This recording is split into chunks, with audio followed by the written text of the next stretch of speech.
Finally we reached. చివరికి నర్మదా నది దగ్గరికి వచ్చాము. మధ్య మధ్య ఎండ అల్లాడుస్తుంది, విపరీతంగా ఎండ. స్నానం చేయడానికి వచ్చాము.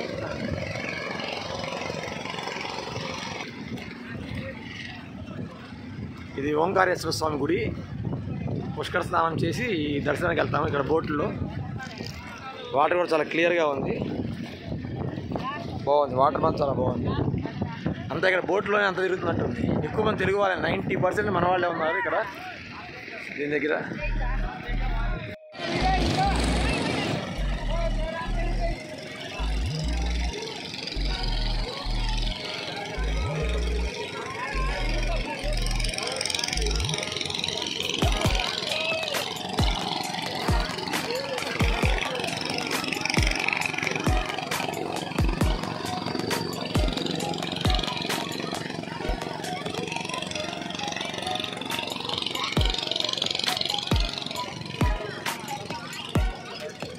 పిండ ప్రదానం పుష్కర స్నానం కంప్లీట్ అయింది.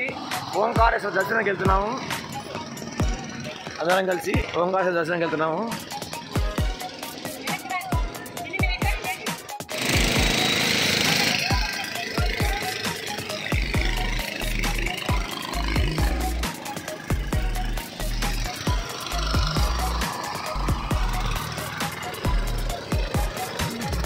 ఓంకారేశ్వర టెంపుల్కి వెళ్తున్నాము. నర్మదా నది పుష్కర స్నానం పిండ ప్రదానం కంప్లీట్ చేసుకొని ఓంకారేశ్వర స్వామి దర్శనానికి వెళ్తున్నాము. అంతా కూడా బోట్లో వెళ్ళాలి ఇక్కడ నుంచి, నర్మదా నది నుంచి. అది అయిపోయిన తర్వాత మళ్ళీ అక్కడి నుంచి బోట్లో అమలేశ్వర స్వామి టెంపుల్కి వెళ్తాం అన్నమాట. ఈ పక్కనే మీకు దూరం కనిపిస్తుంది చూడండి, ఆ రెడ్ కలర్లో అదే ఓంకారేశ్వర స్వామి, మధ్యప్రదేశ్. సో నర్మదా పుష్కరం అనేది పుష్కర స్నానాన్ని మనం ఎక్కడ చేస్తాము. చేసేసి అంతా బాగానే ఉంది, కాకపోతే ఎండ మాత్రం విపరీతంగా ఉంది. ఎండపడతన కార్యక్రమం అంతా పర్వాలేదు, బాగానే జరిగింది. వాటర్ అంతా బాగున్నాయి, కానీ ఈ బోట్లు ఎక్కువగా ఉండటం వల్ల స్నానం గాడి దగ్గర కొంచెం ఇబ్బందిగా అనిపిస్తుంది. కొంచెం దూరంగా వెళ్తే కనుక ఎక్సలెంట్, చాలా చాలా బాగుంది. చూడండి, దూరంగా మీకు ఒక ఘాట్ కూడా కనిపిస్తుంది. చూడడానికి ఈ ఘాట్, ఆ ఘాట్ దగ్గర చూడండి మీకు బోట్లు కనిపిస్తూ ఉంటాయి. అట్లా స్నానం చేయడానికి అడ్డంగా అలా బోట్లు పెట్టడం వల్ల కొంచెం ఇబ్బందిగా అనిపిస్తుంది. కొంచెం పక్కకి వేయాలంటే రాళ్ళు అన్నీ ఉన్నాయి, కొంచెం జారుతుంది. లేకపోతే బాగానే ఉంది, కానీ కొంత స్నానానికి సపరేట్ ఘాట్ అనేది వీళ్ళు పెట్టలేదు.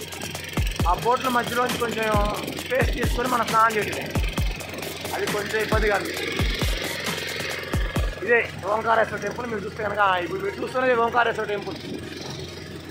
ఈ టెంపుల్కే మనం ఇప్పుడు వెళ్తున్నాము. ఇటు నుంచి అంటే ఇటు నుంచి మనకి ఎంట్రీ ఉండదు, బ్యాగ్ అటు నుంచి ఎంట్రీ ఉంటుంది. సో అటువైపు నుంచి మనం తీసుకెళ్తారు. సో అందరూ కూడా బోట్లో వెళ్తున్నారు దర్శనం.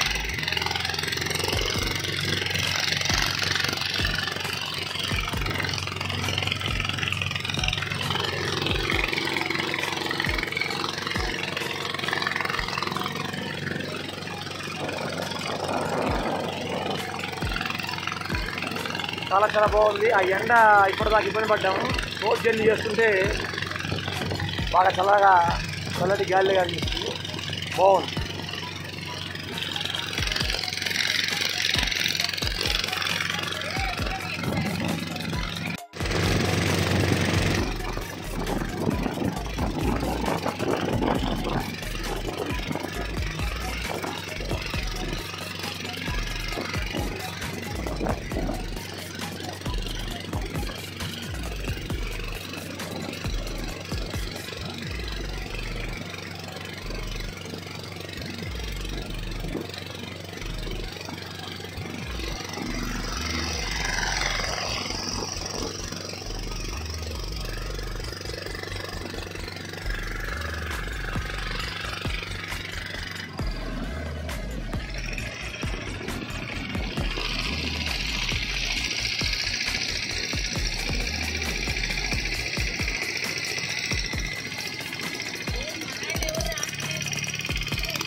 కాశ్మీర్లో బోట్స్ లాగా ఉన్నాయి చూడడానికి.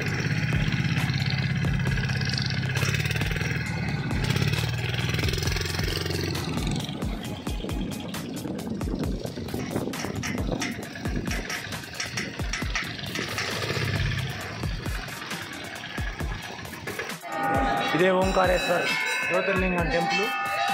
చెప్పాను కదా, ఫుల్ హెవీ రష్గా ఉంది, బాగా క్రౌడ్గా ఉంది. ఫోన్ ఎంతవరకు అయితే లోపలికి వెళ్ళగలమో అంతవరకు నేను వీడియో తీయడానికి ప్రయత్నిస్తాను, స్వామివారు చూపించడానికి మీకు. అన్ని విపరీతమైన క్రౌడ్ ఉంది ఇవాళ మాత్రం, చాలా చాలా క్రౌడ్ ఉంది. ఆల్మోస్ట్ మనం తిరుపతి ఒక్కోసారి బాగా నెట్టేసుకుంటే ఎలా క్రౌడ్ ఉంటుందో అంతటి క్రౌడ్ ఉంది ఇవాళ. మేము మార్నింగ్ నుంచి ఏమీ తినలేదు, టైం 3 అయింది మధ్యాహ్నం. చూడండి ఎంత హెవీ క్రౌడ్ ఉందో. 300 రూపీస్ టికెట్ ఆన్లైన్లో బుక్ చేసుకోవచ్చు. బుక్ చేసుకుంటే కొంచెం పర్వాలేదు, కానీ అది కూడా వెంటనే అయిపోతున్నాయి.